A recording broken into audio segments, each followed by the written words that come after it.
The movie opens with Evan Shaw, a CIA assassin who's been in the business for over 20 years. His method of receiving assignments is unconventional, to say the least. Every time he arrives in a new city, he buys the latest newspaper and finds his next target through cryptic ads in the classified section. From there, he heads to the lost and found, flashes a fake passport, and picks up a suitcase filled with everything he needs for the job: weapons, documents, and photos of his target. Evan lives a solitary life, drifting from one mission to the next with no attachments. He often dreams of a woman who's been dead for years, a ghost from his past that lingers in his mind. But for now, it's just him, his suitcase, and his next target. One night, Evan gets his latest assignment. He heads to a dock, takes out 2 guards with ease, and sets up his sniper rifle on an overpass. From there, he picks off the target's entourage with pinpoint accuracy.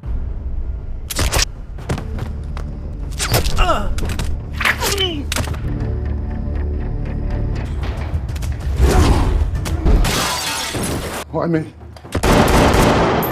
After the job's done, he burns the target's documents and heads to his next destination, Rome. In Rome, Evan repeats the routine: newspaper, suitcase, fake passport. He checks into a hotel, retrieves his tools, and prepares for the next mission. After double-checking the contents of the suitcase, Evan locked everything in the hotel safe and headed out for a quick meal. But when he returned, something felt off. Sure enough, the safe was wide open and empty. Before he could process what happened, a young woman appeared out of nowhere. She introduced herself as Casey Walker and claimed to know everything about Evan: his identity, his assignment process, and even the shadowy department he supposedly worked for. Evan wasn't about to let a fat girl outsmart him. With a quick move, he disarmed Casey and had her pinned in seconds. Now at his mercy, Casey had no choice but to come clean. She revealed she was an MI6 analyst investigating the U.S. Tourism Bureau, a front for the CIA division Evan believed he was working for. But here's the kicker: the department had been shut down years ago, and Evan's boss, Kevin Angler, had been dead for a decade. Evan, of course, wasn't buying it. He kicked over a chair and pretended to threaten her life, but deep down, he was starting to doubt everything. Instead of killing her, he borrowed a computer from the front desk to verify her claims. And sure enough, Kevin Angler had indeed been dead for 10 years. Cue the existential crisis. A flashback takes us to Evan's past. He met Monica, and the two quickly fell for each other. Back then, Evan expressed his desire to retire to his boss. Kevin, understanding Evan's decision, wished them well. Fast forward to the present, and Evan is grappling with the fact that Kevin has been dead for 10 years. So who's been giving him orders all this time? The question gnaws at him, and he's determined to uncover the truth. Evan returns to the hotel room and releases Casey. He initially hoped her MI6 team could help, but it turns out Casey is the only one working on the case. That's why she sought Evan out in the first place. She reveals her plan to head to Malta the next morning and offers Evan a choice: join her to uncover the truth or continue his life as a hired killer. Evan, still skeptical, locks her in the bathroom for the night and burns the target's information. The next day, they set off for Malta together, but Evan lays down some ground rules. First, Casey has to ditch any heavy belongings and travel light. Meanwhile, unbeknownst to Evan, a mysterious woman notices his tracker has moved to Malta. She informs her superior, who immediately places an ad in Malta's largest newspaper. Evan, of course, has no idea he's being tracked. After disembarking in Malta, Casey heads to the restroom, leaving Evan alone. That's when a nearby payphone rings. Evan cautiously answers, and the caller demands to know why he left Rome. The voice on the other end refuses to reveal who Evan is really working for, threatens him with death if he doesn't complete his mission. At the same time, local mercenaries receive a call with Evan's location.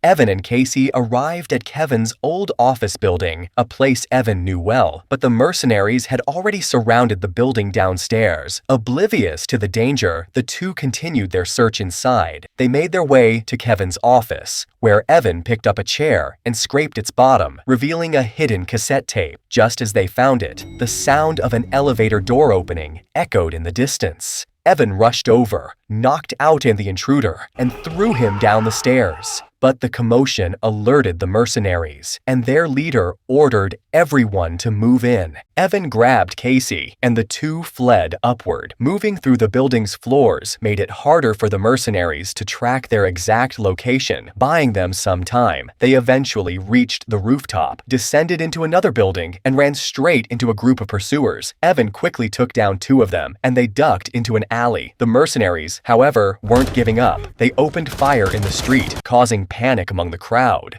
Evan and Casey slipped into a nearby cathedral. The mercenaries, now unable to track them, had no choice but to retreat. Seizing the opportunity, Evan and Casey slipped out the other side of the cathedral. Evan hotwired a car, and they drove off to the MI6 safe house in Malta. Once inside, Evan checked the room for safety and played the cassette tape on a stereo he'd taken from the car. The recording revealed a conversation between Kevin and a man named Sean. Meanwhile, Casey pulled out a computer and discovered that Kevin had no living family. His funeral had been paid for by the state. The only lead left was Sean. They needed to find him to uncover what he knew about Kevin's plans. The next day, Evan used supplies from the safe house to create makeshift explosive. He then headed to a breakfast shop where he picked up a newspaper from another table. Using the hidden message in an ad, he made a call. The voice on the other end demanded Evan return to Rome to complete his mission or face the consequences. But before Evan could respond, the mercenaries showed up.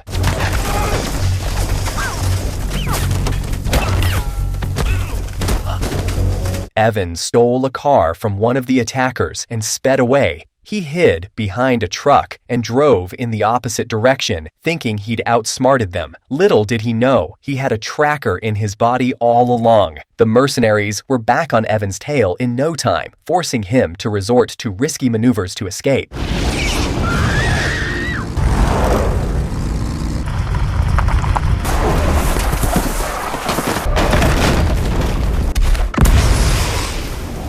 Using the distraction from an explosion, Evan slipped away unnoticed. The mercenaries soon realized he wasn't in the car they were chasing, but their tracking instruments showed no location data. The leader, putting two and two together, guessed Evan might be hiding in an MI6 safe house. Evan and Casey were trapped inside with no time to escape before the mercenaries unleashed a barrage of gunfire. After the initial assault, two men were sent in to scout the house. Predictably, they didn't make it out alive.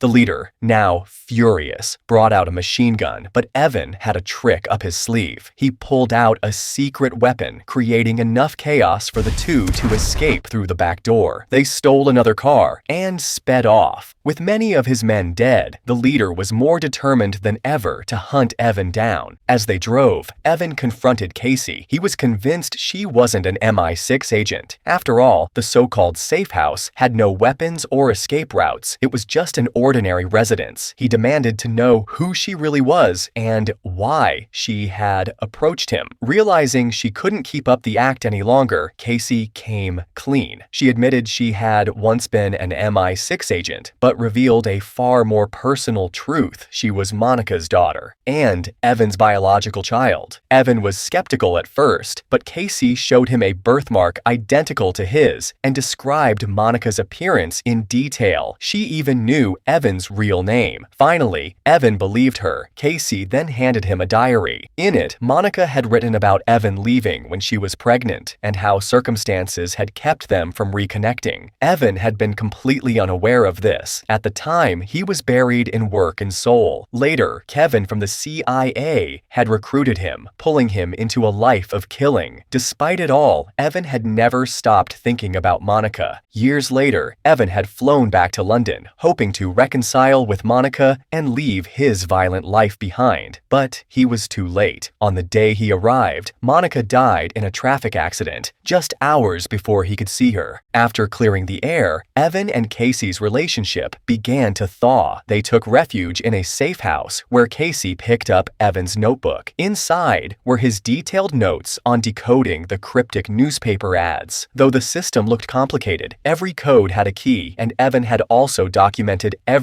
assassination he'd carried out. Casey asked about the key, believing that understanding the codes might help them figure out who was pulling the strings. Evan, now open with his daughter, taught her how to decipher the text. Casey spent the night studying the notebook and made a startling discovery. Before the department was shut down, Evan's targets were terrorists, warlords, and other clear-cut villains. After the department closed, his targets shifted to researchers, business leaders, and politicians, some of whom were questionable, but not all outright criminals. To dig deeper, Evan and Casey went to a library to cross-reference the information. They discovered that Sean, the local official in charge of military affairs in Malta, had been one of Evan's targets. Casey began to piece things together. Kevin hadn't worked for the CIA, but had a personal conflict with Sean, which led to Evan being sent to kill him. But Kevin himself had also been killed, or so they thought. Now Evan was clearly working for someone else, but Casey couldn't figure out why researchers and business leaders were being targeted. To uncover the truth, they needed to find out who was behind it all. Evan mentioned a clue he'd found while investigating Kevin's death. Among the many obituaries online, one stood out. It included a photo and a poem. Knowing Kevin's love for codes, Evan deciphered the poem, which pointed to a man named Antonio Griffin. Casey immediately researched Griffin and found that when the department shut down, there were significant fluctuations in the stock market, fluctuations that Griffin's hedge fund, the largest in the world, had profited from immensely. The fund's headquarters were in Malta, and Casey theorized that Griffin had been using Evan to eliminate competitors and secure massive profits.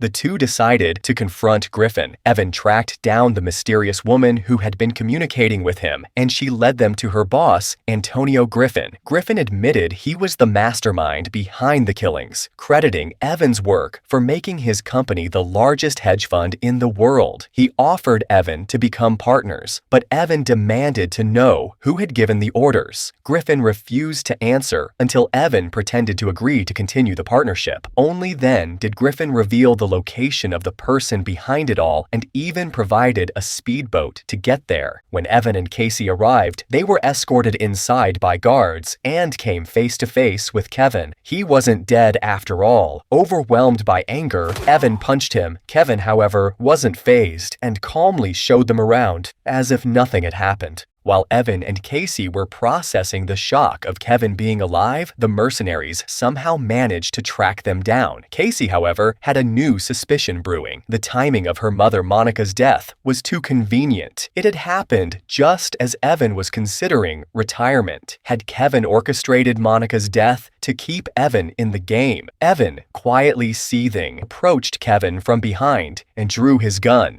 But before he could act, gunfire erupted. Griffin's men had arrived to eliminate them. Kevin, ever the strategist, casually told Evan they could discuss killing him later. Priorities, right? Kevin led his team to the basement while Evan grabbed a weapon and joined the fight. Casey, refusing to stay behind, followed and managed to take down one of the attackers.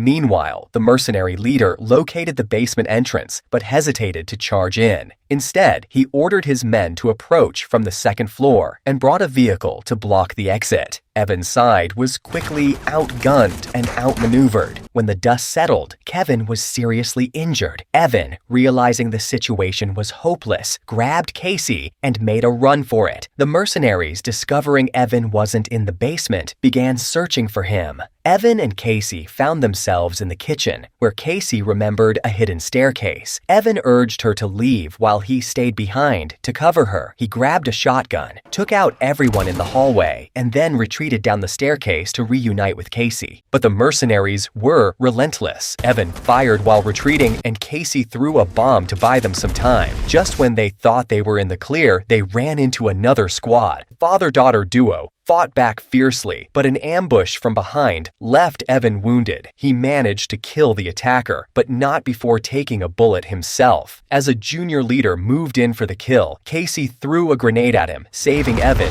just in time. Finally, the police arrived, scattering the mercenaries. Exhausted and battered, Evan and Casey collapsed to the ground. A few days later, Evan visited Monica's grave. He vowed to take care of Casey and finally retire from his life of violence. But before hanging up his assassin hat for good, he made sure to deal with Griffin. With Griffin out of the picture, Evan could finally look forward to a normal life with his daughter. I was wondering, where do producers get the money to produce such cack? Trust me, this is a terrible movie to watch. At least I saved you some time with this recap. So do me a favor and consider subscribing. See you in the next video. Bye-bye.